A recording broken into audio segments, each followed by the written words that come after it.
يرفع الله الذين آمنوا منكم والذين أوتوا العلم درجات. الحمد لله رب العالمين، الصلاة والسلام على رسوله الخاتم النبيين وعلى آله الطيبين وأصحابه الطاهرين والمؤمنين والمسلمين كلهم أجمعين، أما بعد. அன்புக்கினிய அல்லாஹ்வின் நல்லடியார்களே, அல்லாஹ் தஆலாவினுடைய அகப்பெரும் கிருபையினால் அற்புதமான சூரத்து நிசாவை கேட்டுவிட்டு அமர்ந்திருக்கிறோம். ஆனால் நாம் இன்று பார்க்க வருவது நேற்று கடந்து வந்த சூரா ஆல் இம்ரான். நாம் 2 நாளுக்கு பின்னாடி தான் தொடர் பயானை தொடங்கியதால் தொடர்ந்து சூறாக்களை பேச வேண்டும். எனவே நேற்று நாம் கடந்து வந்த ஆல் இம்ரான். அன்புக்கினியவர்களே, ஆல் இம்ரான் என்ற சூரா அதை ஆரம்பிப்பதற்கு முன்னால் சூரத்துல் ஃபாத்திஹாவினுடைய கடைசி 2 ஆயத், அதிலும் குறிப்பாக கடைசி ஆயத், அந்த ஆயத்தினுடைய விரிவுரை தான் சூரத்துல் பக்ராவும் அதை தொடர்ந்து வருகிற ஆல் இம்ரானும் என்று முஃபஸ்ஸிரீன்கள் பேசுவார்கள். ஆல் இம்ரானுடைய கடைசி ஆயத், அதாவது சூரத்துல் ஃபாத்திஹாவினுடைய கடைசி ஆயத், இஹ்தினஸ் ஸிராத்தல் முஸ்தகீம் ஸிராத்தல் லதீன அன்அம்த அலைஹிம் கைரில் மக்தூபி அலைஹிம். இந்த கைரில் மக்தூபி அலைஹிம் ஃபலத்தால்லீன், கைரில் மக்தூபி அலைஹிம், அல்லாஹ்வின் கோபம் யார் மீதெல்லாம் ஏற்பட்டதோ அவர்கள் மீது இருந்தும், வலத்தால்லீன், இன்னும் வழிகட்டவர்களில் இருந்தும் நாங்கள் பாதுகாப்பு தேடுகிறோம். அன்பானவர்களே, கைரில் மக்தூபி அலைஹிம் இதற்கான விளக்கம் தான் சூரா பக்ரா, வலத்தால்லீனுக்கான விளக்கம் தான் சூரா ஆல் இம்ரான். அல்லாஹ்வின் கோபம் யார் மீது ஏற்பட்டதோ அவர்கள் தான் யூதர்கள். அல்லாஹ் தஆலா அவர்களை பற்றி தான் சூரா பக்ராவில் பேசினார். நேற்று நீண்ட நேரங்கள் இல்லாததால் சூரத்துல் பக்ராவுக்கு 2 பகுதி உண்டு. நீங்க சூரா பக்ரா ஓதுனா தெரியும், 2 பகுதி. முதல் பகுதி ஒரு 90-100 ஆயத்து வரைக்கும் அல்லாஹ் தஆலா வெறும் யூதர்களை பற்றி மட்டுமே பேசுவார்.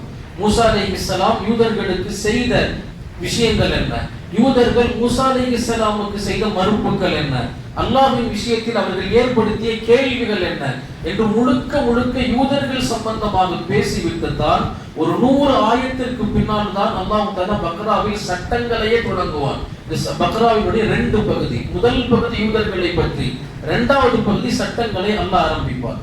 அதே போன்றுதான் வலத்தால்லீன், வழிகட்டவர்கள், இவர்களுடைய விளக்கம் தான் ஆல் இம்ரான், அது நசாராக்கள். அன்பானவர்களே, இந்த சூராவுக்கும் 2 பகுதி உண்டு.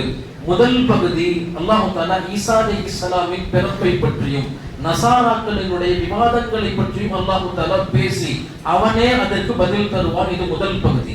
2வது பகுதி அல்லாஹ் தஆலா இந்த சூராவில் பேசுவது உஹது போரை பற்றி பேசுவார்.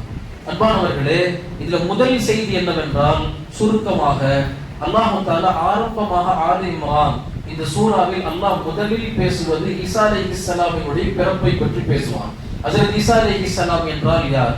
இதை தொடர்ந்து அல்லாஹ் பேசுவதற்கான பின்புலம் என்னவென்றால், அன்பானவர்கள், பெருமானார் ஸல்லல்லாஹு அலைஹி வஸல்லம் அவர்களை சந்திப்பதற்காக வேண்டி நஜ்ரான் தேசத்தில் இருந்து சில பாதிரியார்கள் வந்தார்கள். வந்து பெருமானார் ஸல்லல்லாஹு அலைஹி வஸல்லமோடு தர்க்கம் செய்தார்கள். நாங்கள் நினைத்திருக்கிற ஈசா தான், நாங்கள் பார்க்கிற இயேசுதான் எங்களுக்கான கடவுள், ஏனென்றால் என்று அவர்களுக்கான ஆதாரங்களை எல்லாம் அடுக்கினார்கள். அதற்கு பெருமானார் ஸல்லல்லாஹு அலைஹி வஸல்லமுக்கு அல்லாஹ் வஹீயின் மூலமாக அவங்க தொடுத்த ஒவ்வொரு கேள்விக்கும் அல்லாஹ் பதில் சொன்னான். அதுல ஒரு கேள்விதான் அன்பானவர்களே, பெருமானார் ஸல்லல்லாஹு அலைஹி வஸல்லம் சொன்னாங்க, இதுவரைக்கும் உலகத்தில் படைக்க முடியாத வித்தியாசமான படைப்பு, வித்தியாசமான பிறப்பு நாங்கள் நினைக்கிற ஈசாவின் பிறப்பு என்று பேசினார்கள். ஏன்னா எந்த ஒரு ஆணினுடைய துணையும் இல்லாமல் உலகத்தின் நியதிய ஆண் பெண் கலப்பால் தான் குழந்தை பெற முடியும். ஆனா எந்த ஒரு ஆணினுடைய துணையும் இல்லாமல் பிறந்தவர் ஈசா. எனவே நாங்க ஈசாவை கடவுளின் குமாரன் என்கிறோம் என்று ஒரு பாதிரியார் வாக்குறுதி வைக்கிறார். உடனே அல்லாஹ் தஆலா அதற்கு பதில் சொல்கிறான், நபியே, நீங்கள் இவ்வாறு கூறுங்கள். அவர்கள் உங்களை நோக்கி இந்த பதிலை சொன்னால் நீங்க சொல்லுங்க, இன்ன மஸல ஈசா இன்தல்லாஹி கமஸலி ஆதம். அல்லாஹ்விடத்திலே ஈசா அலைஹிஸ்ஸலாம் யார் என்றால் ஆதமை போன்றுதான் ஈசா. நீங்க இன்னைக்கு ரொம்ப சாதாரணமா சொல்றீங்க ஆண் இல்லாமல் பிறந்த ஈசா, எனவே தேவனின் குமாரன் சொல்றீங்க. ஆனா ஈசா அலைஹிஸ்ஸலாமை விட சிறந்த படைப்பு ஆதம் அலைஹிஸ்ஸலாம். அங்க ஆணும் இல்ல பெண்ணும் இல்ல, அல்லாஹ் தஆலா தனியாக படைத்தான். இப்ப சொல்லுங்க யார் பெரிது, ஆதம் பெரிதா ஈசா பெரிதா?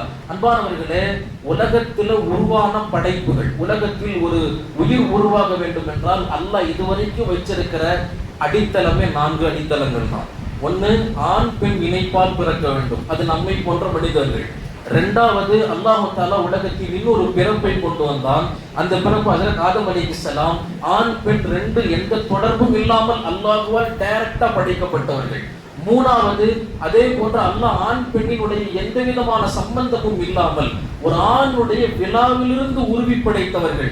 அது மூணாவது வகையான படைப்பு. அது ஆதம் அலைஹிஸ்ஸலாமினுடைய துணைவி ஹஜ்ரத் ஹவ்வா அலைஹிஸ்ஸலாம். நாலாவது விதமான படைப்பு ஹஜ்ரத் ஈசா அலைஹிஸ்ஸலாம்.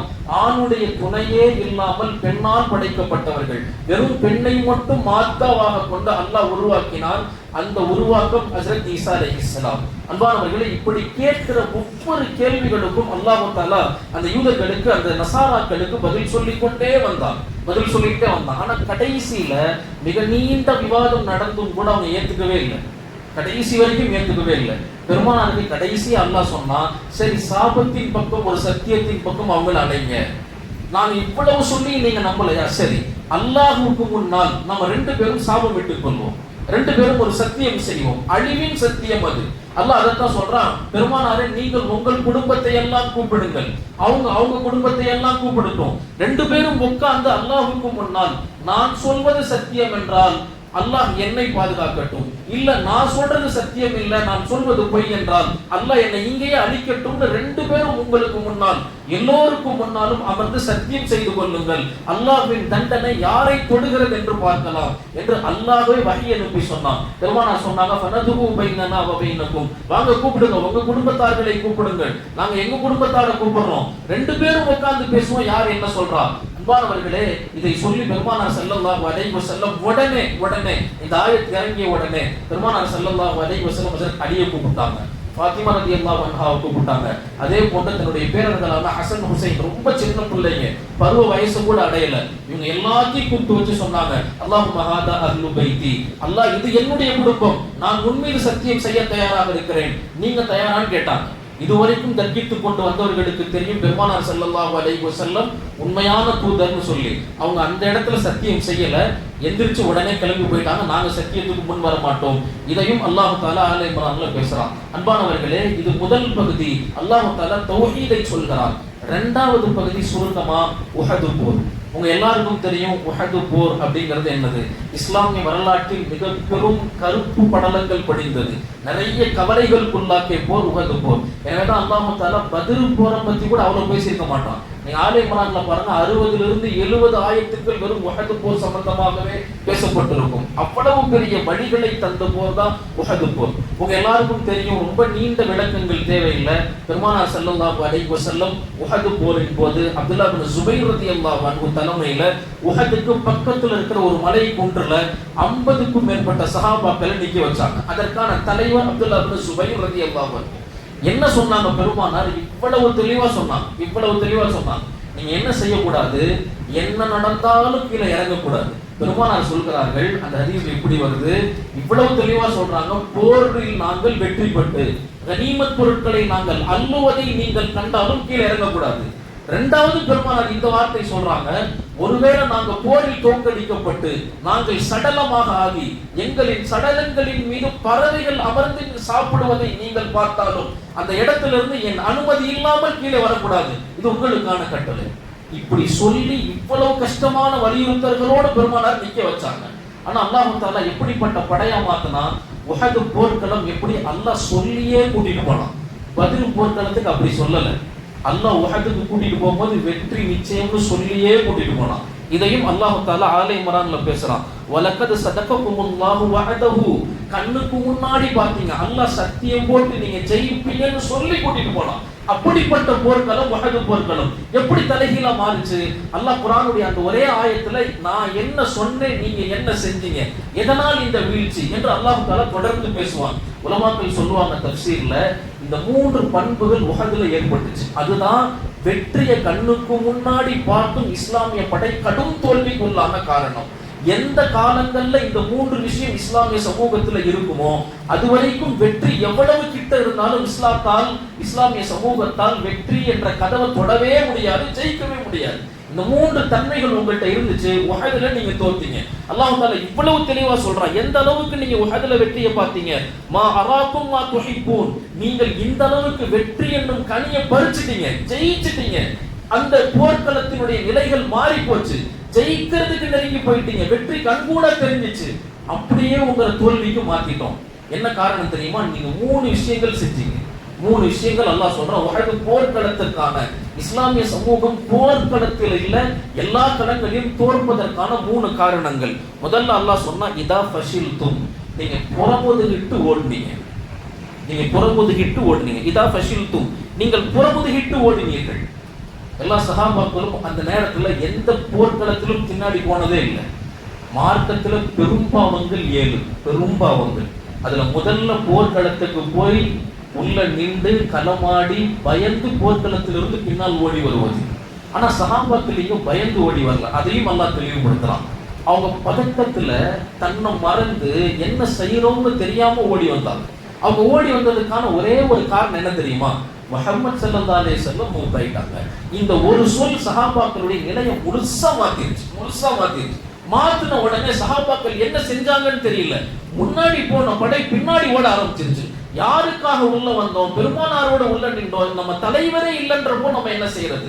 இந்த பயத்துல பின்னால் ஓடி வந்தாங்க. அல்லாஹ் அதே ஆல இம்ரான்ல இது காரணமாக ஏற்றுக்கொள்ளவே படாது 144வது வசனத்துல அல்லாஹ் மீண்டும் சொல்லுவான், வமா முஹம்மதுன் இல்லா ரசூல் கத் ஹலத் மின் கப்லிஹி ரசூல் ஃபஇம்மா தஅவுகதிலன் கலபத்தும் அலா அகாபிகும். முஹம்மதை தலைவனாக கொண்டு நீங்க உள்ள போய் ஒருவேளை பெருமானார் இல்லாட்டி நாங்க ஓடி வந்துருவோம் நீங்க சொன்னீங்கன்னா நல்லா தெரிஞ்சுக்கங்க, முஹம்மது என்னுடைய தூதுவர் தான். அவர் இல்லை என்று புறமுதுகிட்டு நீங்கள் ஓடினால் உங்களுடைய அமல்களுக்கும் எனக்கும் எந்த சம்பந்தமும் இல்லை, உங்களுக்கும் எனக்கும் எந்த சம்பந்தமும் இல்லை. மார்க்கத்தில் வந்து போர்க்களத்தில் எனக்காக நின்றால் என்ன சூழ்நிலை வந்தாலும் நீங்க எனக்காக தான் நிக்கணும். அல்லாஹ் தஆலா தெளிவாக அந்த ஆயத்துல பின்னாடி சொல்லுவான், வமா முஹம்மதுன் இல்லா ரசூல், பெருமானார் இல்லன்னு பின்னாடி வந்துட்டீங்களா, இதை நான் காரணமாக ஏற்றுக்கொள்ள மாட்டேன். இதுவும் தவறுதான். எனக்காக வந்தால் எனக்காக நிக்கணும், உயிர் துறக்கணும். ஆனால் பெருமானார் இல்லை என்ற சிந்தனையில நாங்க வந்துட்டோம் நீங்க சொன்னீங்கன்னா இதையும் நான் ஏற்றுக்கொள்ள மாட்டேன் என்று அல்லாஹ் தஆலா பின்னாடி தொடர்ச்சியாக பேசுவான். அன்பானவர்களே, முதல்ல அவங்க செய்தது ஃபஷில்தும், புறமுதுகிட்டு ஓடினார்கள். இரண்டாவது அவங்க செஞ்சது அல்லாஹ் சொல்வான், வதனாஸஅதும் ஃபில் அம்ர், உங்களுடைய காரியங்கள்ல நீங்க சண்டையிட்டு கொண்டீங்க. அப்துல்லாஹ் இப்னு சுபைர் நில்லுங்கன்னு சொல்றாங்க, சில பேர் நிக்க மாட்டோம்னு சொல்றாங்க. இப்படி 2 பேருக்குமான வாக்குவாதம், சண்டை நடந்தது. உங்களுக்குள்ள என்னைக்கு வரைக்கும் தனாஸஅதும் ஃபில் உமூர், உங்கள் காரியங்கள்ல சண்டை போட்டுக்கிட்டே இருப்பீங்களோ வெற்றி உங்க கிட்ட இருந்தாலும் வெற்றி பக்கம் அல்லாஹ் கூட்டிட்டே போக மாட்டான். ஸ்பெயினுடைய 800 வருஷம் ஆட்சி வீழும் போகும்போது கிறிஸ்துவ படைகள் இஸ்லாமிய படைகளை அடிச்சுக்கிட்டே உள்ள வந்தாங்க. ஒவ்வொரு பள்ளிகளையும் விவாதங்கள் நடந்துகிட்டு இருந்துச்சு. விவாதங்கள், பள்ளியினுடைய எச்சம் இருக்குதே அது ஹராமா ஹலாலா, அது எந்த அளவுக்கு அதனுடைய எச்சம் என்பது, இப்படி ஒவ்வொரு பள்ளிவாசல்லையும் சாதாரண சின்ன சின்ன மசாயில்களுக்காக சண்டை போட்டுக்கிட்டே இருந்தாங்க. ஸ்பெயினுடைய மிகப்பெரும் ஆட்சி என்பது அழிந்து போயிடுச்சு. இதைத்தான் அல்லாஹ் தஆலா சொன்னா, அந்த மலையில 50 பேரை நிக்க வச்சாங்க. அந்த 50 பேர் சில பேர் கீழே போறோம்னு சொல்றாங்க, சில பேர் கீழே போக கூடாதுன்னு தடுக்கிறாங்க. உங்களுக்கு மத்தியில சண்டை போட்டீங்கல்ல, உங்களுக்குள் ஏற்படுகிற சண்டை தான், அதுவும் சின்ன சின்ன விஷயங்களுக்காக, ஃபில் அம்ர் ஏற்படுகிற சின்ன சின்ன காரியங்களுக்காக நீங்க சண்டை போடுறீங்கல்ல, உங்கள் தோல்விக்கான 2வது காரணமானது. 3வது என்ன காரணம்னா அல்லாஹ் தொடர்ந்து பேசுவான், வ அஸைதும் மின் பஅதி மா அராக்கும் மா துஹிப்பூன், நீங்க கண்ணுக்கு நேரா வெற்றியை பார்த்தும் கூட வ அஸைதும், பெருமானார் சொன்ன சொல்லுக்கு மாற்றம் செஞ்சிட்டீங்க. பெருமானார் சொன்ன சொல்லுக்கு இறங்க கூடாதுன்னு சொன்னாங்க, இறங்கிட்டீங்க. அல்லாஹ் அதனால கண்ணுக்கு முன்னாடி வெற்றியை காமிச்சும் உடனே அல்லாஹ் தஆலா அந்த கனிமத் பொருட்களின் மீது உங்களுக்கு கொண்ட அன்பின் காரணமாக பெருமானார் சொன்னதை நீங்க மீறினால கண்ணுக்கு முன்னாடி வெற்றியை கொண்டு வந்து மிக பெரும் தோல்வி. எந்த அளவுக்கு தோல்வி? 1000 பேர்ல 70 பேர்கள் ஷஹீது, 1000 பேர்ல 70 பேர்கள் கைதியாக பிடிக்கப்பட்டாங்க, 400 பேர்களுக்கு மேல உறுப்புகளை இழந்தாங்க, கைய கால கண்ண விரல்களை என்று உறுப்புகள் 400 பேருக்கு மேல இழந்தாங்க. இப்படிப்பட்ட தோல்விக்கான காரணம் என்ன தெரியுமா? இந்த 3 காரணங்கள் தான். புறமுதுகிட்டு ஓடினீர்கள், அல்லாஹ்வின் மீது முழு நம்பிக்கை இல்லாமல். இரண்டாவது நீங்க செஞ்ச மிகப்பெரிய குற்றம் என்ன? பெருமானாருக்கு முன்னால் தனாஸஅத்தும் ஃபில் அம்ர், உங்களுடைய காரியங்கள்ல உங்களுக்குள்ளேயே சண்டை போட்டுக்கிட்டீங்க. மூணாவது நீங்க செஞ்சது நாயகம் ஸல்லல்லாஹு அலைஹி வஸல்லம் உடைய கட்டளைகளுக்கு மாறு செய்தீர்கள். இந்த 3 சமூகம் செஞ்சு கொண்டே இருக்கிற வரைக்கும் அல்லாஹ் கடைசி வரைக்கும் இந்த சமூகத்துக்கு வெற்றியவே தர மாட்டான். எப்போ இந்த 3ல நமக்குள்ள சீர்திருத்தம் அடைந்து பெருமானாருடைய வாழ்க்கையை நம்ம வாழ்க்கையா மாத்தி அல்லாஹுக்காக களத்துல கொண்டு போய் நம்முடைய பிரச்சனைகளை எல்லாம் தூக்கி போட்டு நிக்கிறோமோ, ஒன்றிணைந்து அல்லாஹ் தஆலா அப்போ இந்த சமூகத்துக்கு வெற்றியை தருவான் என்று சொல்கிற பாடம் தான் உஹது போரின் வரலாற்று பாடம். அன்பானவர்களே, இதுதான் ஆல இம்ரானுடைய சுருக்கம். இந்த 2 பகுதி அல்லாஹ் தஆலா விளங்கி அமல் செய்கிற தௌஃபீகை நமக்கு தருவானாக. நிறைவாக இன்றைக்கான நமக்கான ஒரே ஒரு அமல். இந்த அமல் என்ன அமல்? அது ஹஜ்ரத் மரியம் அலைஹிஸ்ஸலாம் பிறந்த போது அவங்க தாயார் ஹன்னா செஞ்ச அமல், அற்புதமான அமல். பெருமானார் ஸல்லல்லாஹு அலைஹி வஸல்லம் சொல்லுவாங்க, ஹன்னாவுக்கு நீண்ட காலத்துக்கு பின்னாடி மரியம் அலைஹிஸ்ஸலாம் பிறந்தாங்க. பிறந்த உடனே ஹன்னா செஞ்ச அற்புதமான ஒரு துவா. அந்த துவாவை நாமளும் செய்யலாம். எந்த குழந்தைகளை பார்த்தாலும், பிறந்த குழந்தைகளை கையில எடுத்தாலும் முதல்ல இந்த துவாவை செஞ்சிருங்க. என்ன துவா? அல்லாஹும்ம, அவங்க பேர் வச்சாங்க, வ இன்னி சம்மைதுஹா மரியம், அல்லாஹ் நான் இந்த குழந்தைக்கு மரியம் என்று பேர் வைக்கிறேன். வ இன்னி உஈதுஹா பிக், உன்னை கொண்டு இந்த குழந்தைக்கு நான் பாதுகாவல் தேடுகிறேன். வ ذُرِّيَّتَهَا, இன்னும் இந்த குழந்தையின் சந்ததிகளுக்கெல்லாம் பாதுகாப்பு தேடுகிறேன். மினஷ் ஷைத்தான், யாரிடத்திலிருந்து? ஷைத்தானிடத்திலிருந்து பாதுகாப்பு தேடுறேன். இந்த துஆவை செஞ்சாங்க. பெருமானார் ஸல்லல்லாஹு அலைஹி வஸல்லம் சொன்னாங்க, உலகத்தில் பிறக்கப்படுகிற எல்லா குழந்தைகளையும் ஷைத்தான் தீண்டுகிறான். இதுவரைக்கும் 2 குழந்தையை மட்டும்தான் ஷைத்தான் தீண்டினதே இல்லை. முதலாவது குழந்தை யாருன்னா மரியம் அலைஹிஸ்ஸலாம், ஹன்னா, அவங்களால் பிறக்கப்பட்ட மரியம் அலைஹிஸ்ஸலாம். காரணம் இந்த துஆ. இரண்டாவது அவங்க சொன்னாங்கல்ல, என் பிள்ளைக்கு மட்டும் இல்ல, மரியமை தொட்டு வருகிற எல்லா வாரிசுக்கும் தான், அவங்களுடைய வாரிசான ஹஜ்ரத் ஈசா அலைஹிஸ்ஸலாம். இந்த 2 குழந்தைகளை மட்டும் ஷைத்தான் பெறும்போது தொடவே இல்லை, மிச்ச எல்லா குழந்தைகளையும் தொடுகிறார் என்று பெருமானார் ஸல்லல்லாஹு அலைஹி வஸல்லம் சொன்னார்கள். அன்பானவர்களே, இங்க கவனிக்க வேண்டிய 2 விஷயம் இந்த துஆ. இன்னொரு விஷயம், ஒரு தாய் தன் குழந்தைக்காக மனம் உருகி கேட்கிற துஆவை அல்லாஹ் உடனே கபூல் செய்யலாம். எனவே இங்க நிறைய தாய்மார்கள் வந்திருக்கிறாங்க. வளர்கிற குழந்தைகளுக்காக நம்முடைய துஆக்கள்ங்கிறது குறிப்பாக இந்த பொன்னான காலங்கள்ல ரொம்ப அவசியம். அல்லாஹ் அமல் செய்யக்கூடிய தௌஃபீகை நம் அனைவர்களுக்கும் தருவானாக. ஆமீன். வ ஆகிரு தஅவானா அல்ஹம்துலில்லாஹி ரப்பில் ஆலமீன். அஸ்ஸலாமு அலைக்கும் வ ரஹ்மத்துல்லாஹி வ பரகாத்துஹு.